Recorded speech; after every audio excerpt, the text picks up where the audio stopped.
Good evening friends, world wide information में आप सबको वेलकम। मैं हूं जमाल और आज जिस टॉपिक पर बात करूंगा वो है चाइना एंड ताइवान के बारे में। ये एक कन्फ्यूजन है कि दुनिया में कितने चाइना एग्जिस्ट करते हैं। इन रियलिटी बात की जाए तो दो चाइना हैं, एक मेनलैंड चाइना जो कि येलो शेडेड में है, जिसकी पॉपुलेशन बहुत ज़्यादा है, जिसको याद करने की ट्रिक ये है पॉपुलेशन से पीपल रिपब्लिक ऑफ चाइना इसका ऑफिशियल नेम है। On the opposite side we have Taiwan जो कि एक छोटा सा आइलैंड है, इसका ऑफिशियल नेम है रिपब्लिक ऑफ चाइना। अब हमारे पास क्वेश्चन ये पैदा होता है कि लोग किस चाइना के साथ ताल्लुकात रख रहे हैं, दूसरे ममालिक। अब देखा जाए तो इस चाइना की जो कि मेनलैंड चाइना है, इसकी पॉपुलेशन बहुत ज़्यादा है, एक बिग पावर है, इकोनॉमी है, तो कोई भी इसके साथ ताल्लुकात ख़राब नहीं करना चाहेगा। तो आज के टाइम में तमाम ममालिक इस चाइना के साथ ताल्लुकात रख रहे हैं, लेकिन एक वक्त ऐसा भी था कि जब लोग Republic of China means Taiwan के साथ ताल्लुकात रख रहे थे। इसको जानने के लिए हमें हिस्ट्री में जानना पड़ेगा। अब देखते हैं हिस्ट्री से। हिस्ट्री देखी जाए तो 1945 से 1949 में चाइना के दरमियान सिविल वॉर होती है between two parties, communist and nationalist, जिसको कोमिनतान भी कहा जाता है। अब कम्युनिस्ट पार्टी के जो लीडर थे वो थे माओ जेडुंग और नेशनलिस्ट पार्टी के जो लीडर थे जिनका नाम था काई शेक। अब इन दोनों की लड़ाई में जो विनर होते हैं वो कम्युनिस्ट होते हैं, माओ जेडुंग। जब ये विनर होते हैं तो कम्युनिस्ट पार्टी माओ जेडुंग वो मेनलैंड चाइना पे आ जाते हैं और नेशनलिस्ट पार्टी के काई शेक ये ताइवान पे जाके अपना मुल्क बना लेते हैं इस जजीरे में।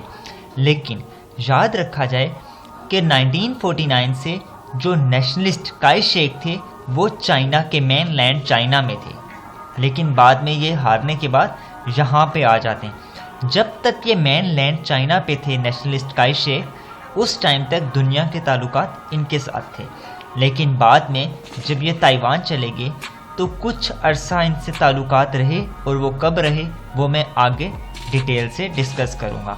12 साल तक काई शेक यहाँ पे डिक्टेटर की तरह उन्होंने रूल किया रिपब्लिक ऑफ चाइना में।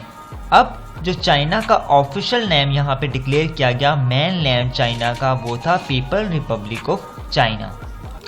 अब आते हैं वन चाइना पॉलिसी की तरफ। जो दोनों कंट्रीज चाइना के हैं वो अपने आप को ये क्लेम करते हैं कि ये एक ही चाइना है, और दोनों यही कहते हैं कि that China belong to me, means कि जो ताइवान की गवर्नमेंट है वो कहती है कि जो मेनलैंड चाइना है वो हमारा है, और जो मेनलैंड चाइना वो सब कहते हैं कि जो ताइवान है वो हमारा ही पार्ट है। तो इन शॉर्ट दोनों ममालिक अपने आप को एक ही चाइना डिक्लेयर करते हैं।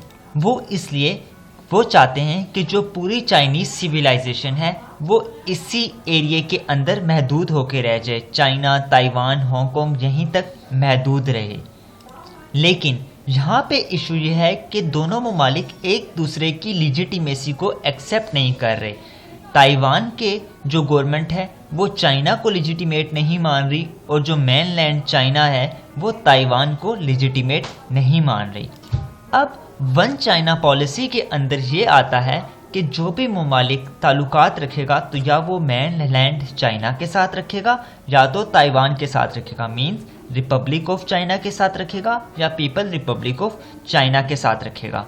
अब वो कौन से ममालिक हैं देखा जाए तो ये जो मस्टर्ड कलर, जितना भी मस्टर्ड कलर ये एरो पे शो हो रहा है, अभी के टाइम में इनके जो ताल्लुकात हैं वो चाइना को एक्सेप्ट करते हैं, इनके साथ इनके डिप्लोमेटिक रिलेशन हैं। लेकिन इन ममालिक ने ताइवान को भी अकेला नहीं छोड़ा, इनके साथ ट्रेड ऑफिसेस खोले हुए हैं।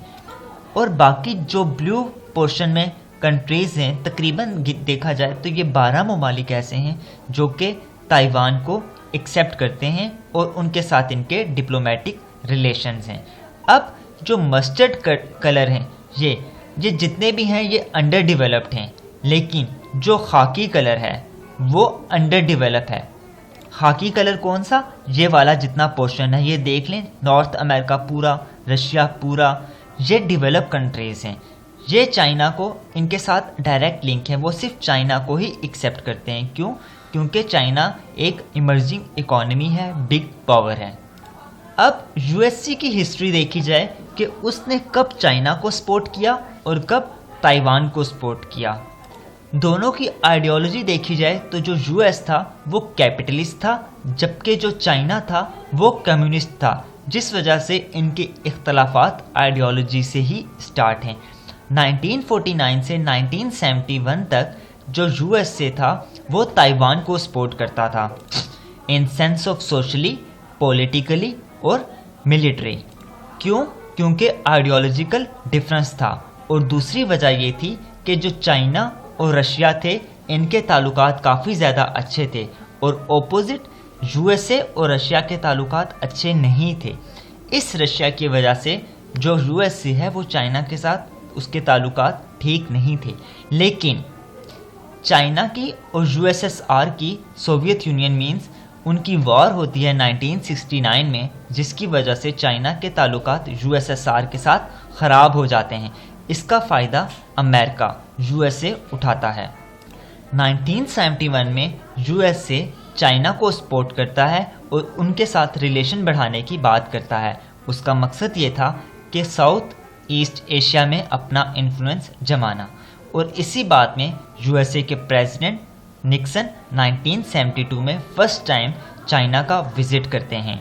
जब प्रेसिडेंट निक्सन चाइना का विज़िट करते हैं, डिप्लोमेटिक रिलेशन बनाते हैं, तो according to one China policy जो ताइवान के साथ ताल्लुकात थे यूएसए के, अब वो ख़त्म हो जाते हैं।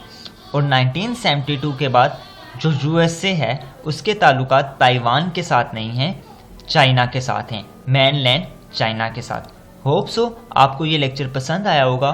Thank you for watching. Kindly इस चैनल को सब्सक्राइब करना मत भूलें, बेल आइकन पे ज़रूर प्रेस करें ताकि हर नेक्स्ट वीडियो आपको सबसे पहले मिल सके।